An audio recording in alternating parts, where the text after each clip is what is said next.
Curva PF é uma representação gráfica do comportamento de vida de um ativo, levando em consideração que a partir do momento que tu compra um ativo, né, seja ele qual for, e aí a gente pode estar falando de componente ou também falando de equipamento, ou uma máquina.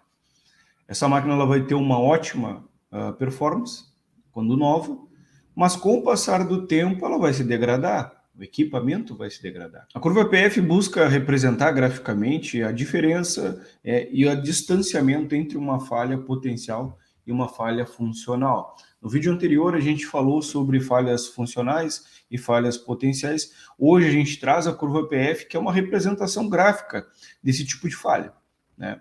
Então, nem todos os equipamentos e ativos, né, se comportam dessa maneira. Há ativos que têm falha aleatória, né, e o estado de degradação dele não respeita, né, o gráfico da curva PF.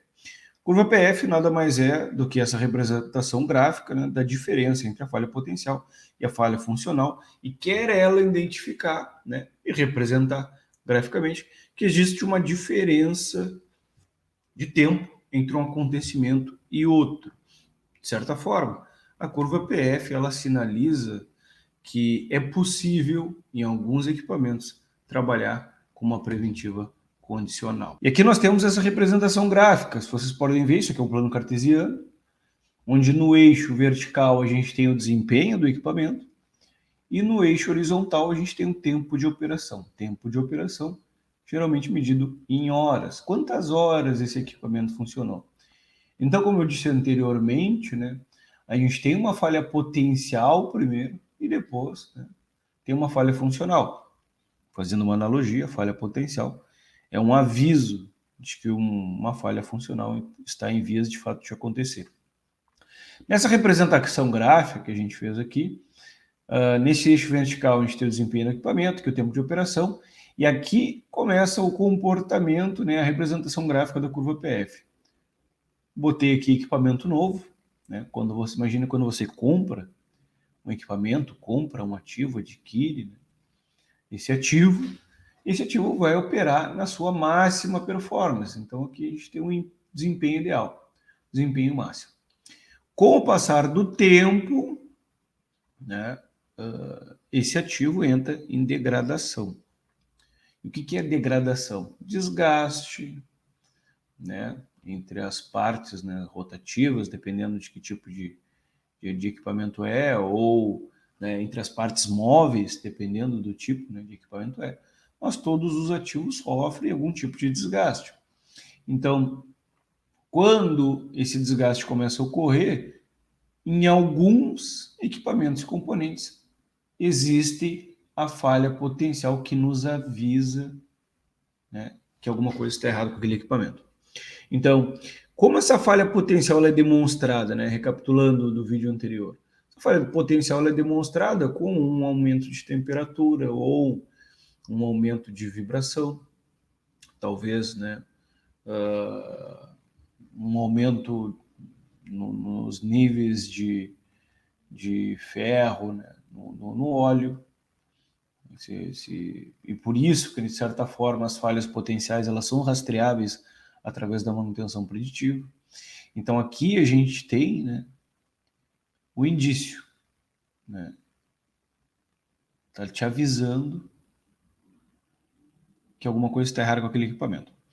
Caso nada seja feito, né, a gente o equipamento sai trabalhando, cada vez vai perdendo mais performance, perdendo, até chegar a sua falha funcional. Sendo a falha funcional a parada total daquele ativo, né? E aí a gente entra naquela questão que foi falado, né, no vídeo anterior. Se você não viu o vídeo sobre falhas, sugiro que veja, que esse ativo ele perde, né, a função para a qual ele foi requerido. Perde essa função de projeto, né? Mas óbvio que tem um padrão definido pela empresa, né, ou pelo setor de manutenção. Existem alguns equipamentos não, mas existem alguns componentes que vão falhar dentro do sistema da máquina, não necessariamente eles vão para o equipamento, né? Não necessariamente aquele ativo vai parar, né? Aquele componente que vai parar, mas a máquina pode seguir trabalhando com uma performance um pouco menor. Então, curva PF, desempenho do equipamento, né? Tempo de operação. No momento que a gente tem a falha funcional, a gente tem a quebra, né? Geralmente uma quebra desse componente, a gente tem um tempo sem operar. E esse tempo sem operar está representado aqui, né? O tempo para conserto. E o equipamento está parado. Nesse período é a janela de manutenção, onde a gente faz a manutenção corretiva. Então, houve a falha, o equipamento está parado, né? Performance zero, a gente está trabalhando para corrigir, aqui nesse momento a gente libera o equipamento para trabalhar. E ele volta a operar. Voltando a operar, ele vai voltar para o seu ciclo, vai operar por um determinado tempo, né? Vai haver a falha potencial de novo, né? E se nada for feito, haverá a falha funcional. A curva PF representa que, se aqui nós estamos falando de corretiva e corretiva emergencial, né, ela quer nos dizer que nós temos todo esse tempo aqui para trabalhar, preventivamente, né, programadamente, né? Então, a curva PF ela deixa bem claro que em alguns tipos, de novo, só para reforçar, né, ela deixa muito claro que em alguns tipos de equipamento, alguns tipos de componente, né, é possível, né, conseguir identificar esse comportamento e consegue fazer uma manutenção programada, uma preventiva condicional. O intervalo PF, né, intervalo PF é justamente isso aqui, a distância entre a falha potencial e a falha funcional. Esse é o intervalo PF. E por que esse intervalo PF é importante? Porque se o intervalo PF de falha potencial e falha funcional for muito curto, inviabiliza a manutenção programada, inviabiliza a manutenção preventiva condicional.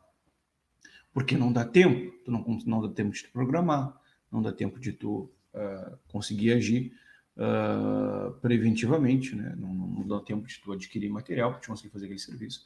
Então, se o intervalo PF for muito curto, né, a gente não consegue fazer manutenção sob condição. A gente tem que buscar outra estratégia de manutenção para aquele ativo. Espero que todos vocês tenham gostado do vídeo. Curtam, né? Se gostaram, compartilhem com seus amigos que trabalham na manutenção. E até a próxima.